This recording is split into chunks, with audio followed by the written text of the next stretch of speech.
नमस्कार दोस्तों, स्वागत है आपका जीके लाइव पाठशाला में। उत्तर प्रदेश पुलिस री एग्ज़ाम के लिए सामान्य हिंदी का हम लोग प्रैक्टिस सेट सॉल्व कर रहे हैं। इससे पहले हम लोग 3 प्रैक्टिस सेट सॉल्व कर चुके हैं। बहुत ही अच्छे इंक्लूड क्वेश्चन हैं, तो आप लोग जाकर ज़रूर देखिएगा। और आप लोग कमेंट के माध्यम से हमें ज़रूर बताते रहें कि आपके 37 से कितने क्वेश्चन सही हो रहे हैं। अगर आप 30 तक जा रहे हैं तो आपकी तैयारी बहुत ही अच्छी है। और देखिए, जहाँ तक हिंदी की बात है, यही आपका मेरिट तय करता है, तो आपको जो है इसमें पूरे के पूरे नंबर लाना जरूरी है। चलिए शुरुआत करते हैं। चौथे प्रैक्टिस सेट का पहला क्वेश्चन दिया गया है, निम्नलिखित में से कौन सा जनपद ब्रजभाषा क्षेत्र में है? इसका जवाब हो जाएगा आपका ऑप्शन नंबर सी। यह आगरा क्षेत्र में जो है ब्रजभाषा बोली जाती है। अगला प्रश्न देखते हैं। दिया गया है, हिंदी में अल्प प्राण वर्णों की संख्या कितनी है? अल्प प्राण की यहाँ बात की गई है, तो इसकी संख्या जो है कुल 31 है। ऑप्शन नंबर यहाँ से ए से जगह 31 है अल्प प्राणों की संख्या। नेक्स्ट क्वेश्चन देखिए, दिया गया है। देखिए, इस तरह के क्वेश्चन अब जो है उत्तर प्रदेश पुलिस के पेपर में पूछे जा रहा है। इसमें जो है 6 सेंटेंस दिया गया है, 1 से लेकर 6 की संख्या दी गई है। इसमें जो है क्रम में लगा रहा है, कौन से क्रम में आएगा। य र ल व दिया गया है और इसे बताना है कि कौन से क्रम में कौन सा आएगा। ठीक है ना।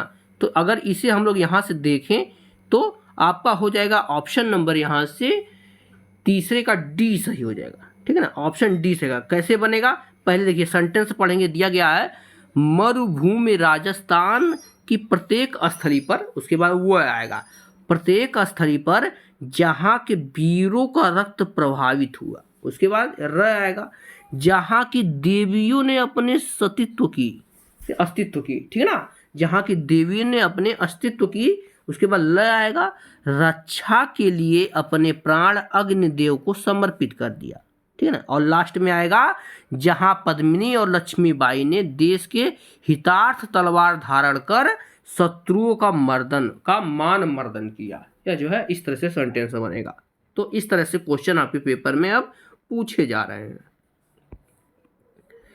अगला प्रश्न देखिए, यहां पर दिया गया है, निम्नलिखित वाक्यों में से संयुक्त वाक्य कौन सा है? सरल वाक्य, संयुक्त वाक्य और मिश्र वाक्य, तीनों आप लोग पढ़ चुके हैं। तो इसमें से जो है संयुक्त वाक्य की बात की गई है। जवाब हो जाएगा आपका ऑप्शन ए, विद्या से ज्ञान बढ़ता है, विचार शक्ति प्राप्ति होती है और मान मिलता है। यह जो है संयुक्त वाक्य। ठीक है ना, ऑप्शन नंबर यहां से ए आपका सही हो जाएगा। अगला प्रश्न दिया गया है, तीसरा विश्व हिंदी सम्मेलन कहाँ संपन्न हुआ? ठीक है, यह जो है फैक्ट नहीं है, यह क्वेश्चन है, फिर पूछा गया है यह किस प्रकार का वाक्य है। तो कहाँ उसके बाद क्वेश्चन मार्क दिया गया है ना, तो सिंपल सा क्वेश्चन है, यह जो है प्रश्नवाचक वाक्य है। ऑप्शन यहाँ से डी से हो जाएगा, क्या है, प्रश्नवाचक वाक्य। बढ़ते हैं अगले प्रश्न की तरफ। दिया गया है यहाँ पर, उन्नत शब्द में कौन सी संधि है? उन्नत शब्द का संधि पूछा गया है। इसका जवाब हो जाएगा ऑप्शन ए, इसमें जो है आपका व्यंजन संधि है। ठीक है ना, ऑप्शन ए यहां से आपका सही बन जाएगा।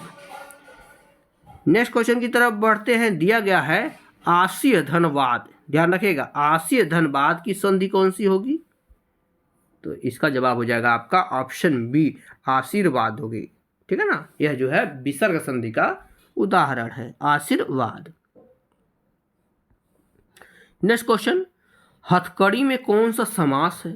हथकड़ी, इसका जवाब हो जाएगा आपका ऑप्शन डी, इसमें जो है तत्पुरुष समास है। ठीक है ना, हाथ में लगने वाली कड़ी, यानी हाथ के लिए कड़ी, इस तरह से आपका तत्पुरुष समास बन जाएगा। अगला प्रश्न दिया गया है, 4 विकल्पों में से उस विकल्प का चयन करें जो शब्द के लिए सही कर्मधारय समास के विग्रह का विकल्प है। लौह पुरुष, लौह पुरुष में कौन सा समास, यानी इसका समास विग्रह क्या होगा, कौन से समास में जो है कर्मधारय समास की यहाँ बात की गई है, क्योंकि इसका तीसरा अर्थ नहीं निकालना है।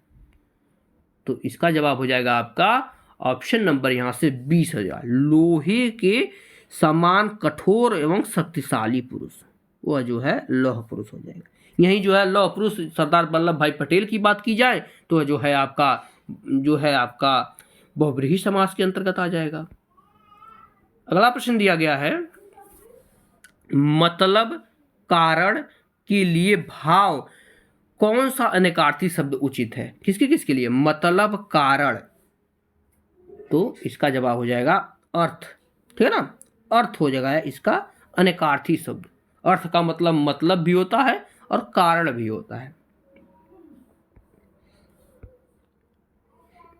अगला प्रश्न है, राम ने रावण को मारा, वाक्य में रेखांकित भाग के निम्नलिखित में से कौन सा कारक है? देखिए रेखांकित भाग एक बार देख लीजिए, रावण को यह रेखांकित भाग है, इसमें कौन सा कारक है?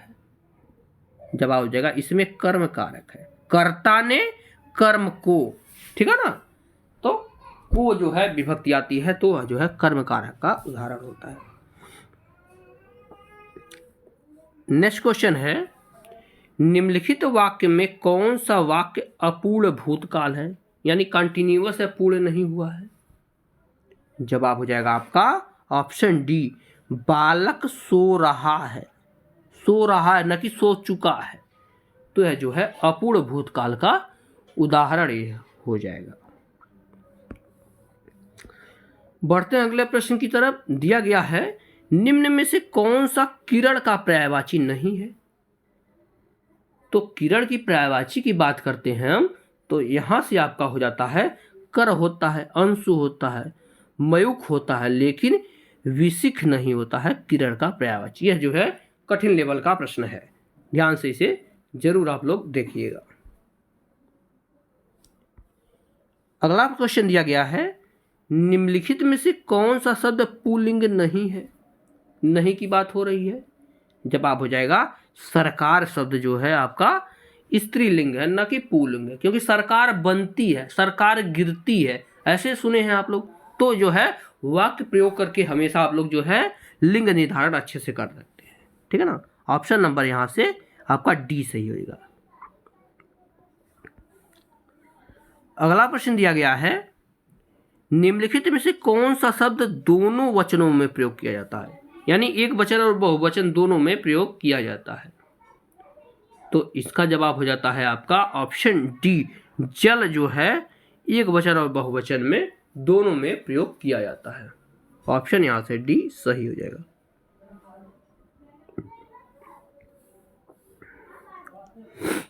नेक्स्ट क्वेश्चन दिया गया है, निम्नलिखित वाक्यांशों को एक सार्थक शब्द से प्रतिस्थापित कीजिए, यानी जंगल की आग, जंगल में लगने वाली आग को एक शब्द में क्या कहते हैं? बेसिकली यह जो है वाक्यांश के लिए एक शब्द पूछा गया है, तो जंगल में लगने वाली आग को दावानल बोलते हैं। ठीक है ना, क्या बोलते हैं? दावानल बोलते हैं। यहीं बड़वा नल की बात करें तो समुद्र में लगने वाली आग, समुद्र में लगने वाली आग को जो है बड़वा नल बोलते हैं। जठराग्नि की बात करते हैं तो जो है पेट में लगने वाली आग को जठराग्नि बोलते हैं। तो इस चीज को आप लोग ध्यान में रखिएगा। अगले प्रश्न में दिया गया है, जो बहुत कम जानता हूं, वाक्यांश के लिए एक शब्द क्या होगा?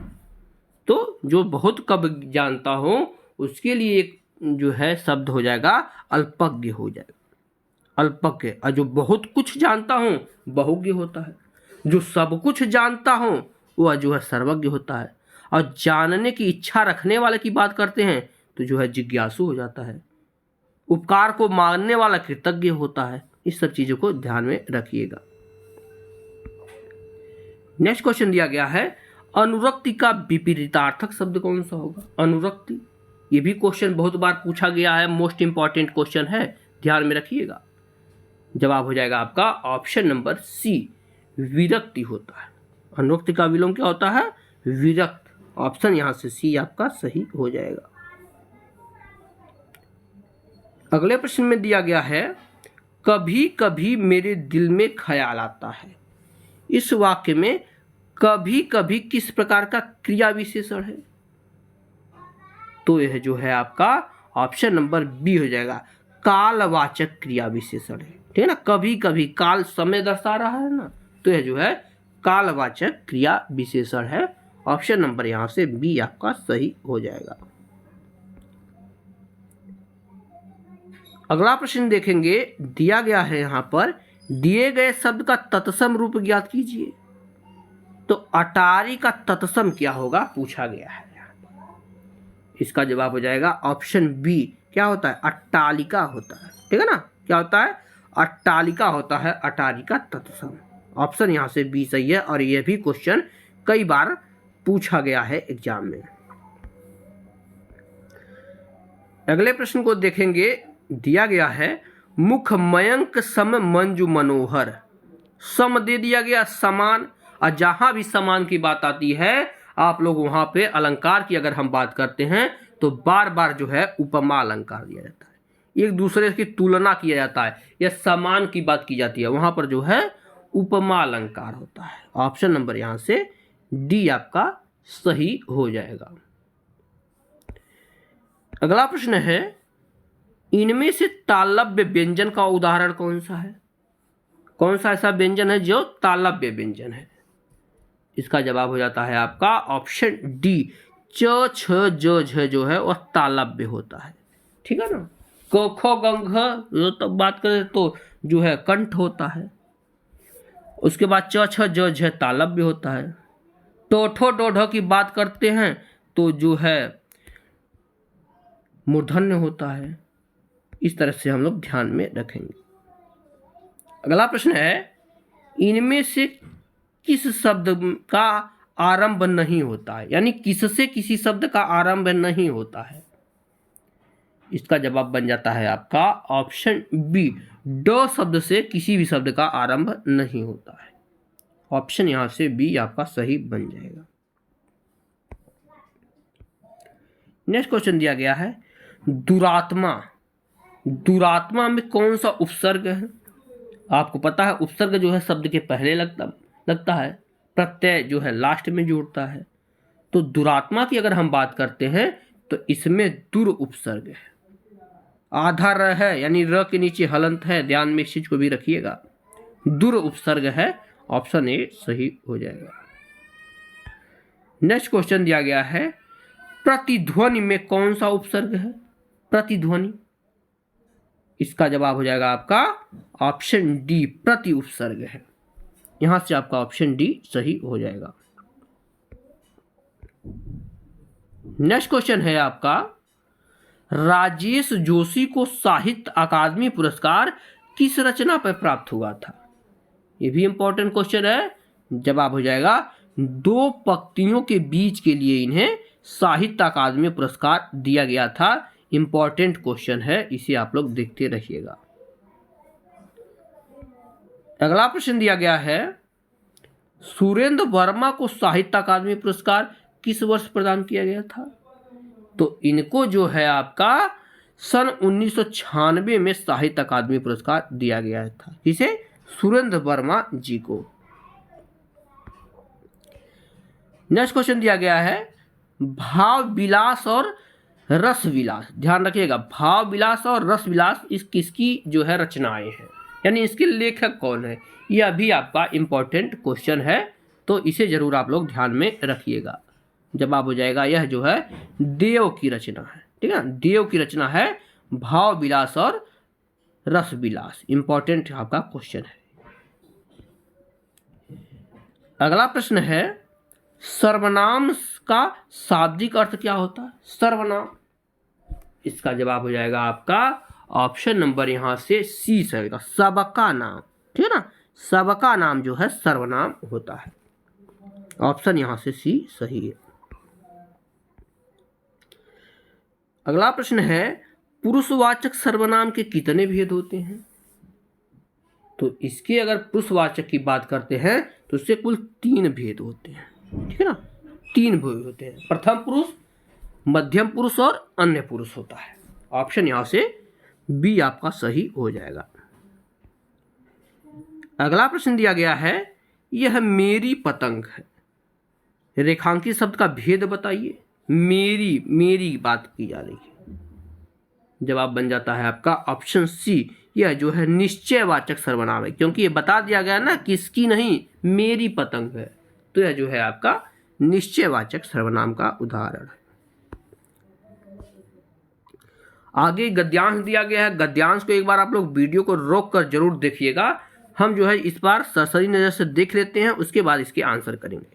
दिया गया है स्वतंत्रता संग्राम मनुष्य में उत्तम और स्पर्शनीय विशेषताएं पैदा करता है और भारतीय स्वतंत्रता संग्राम भी इसका अपवाद नहीं है।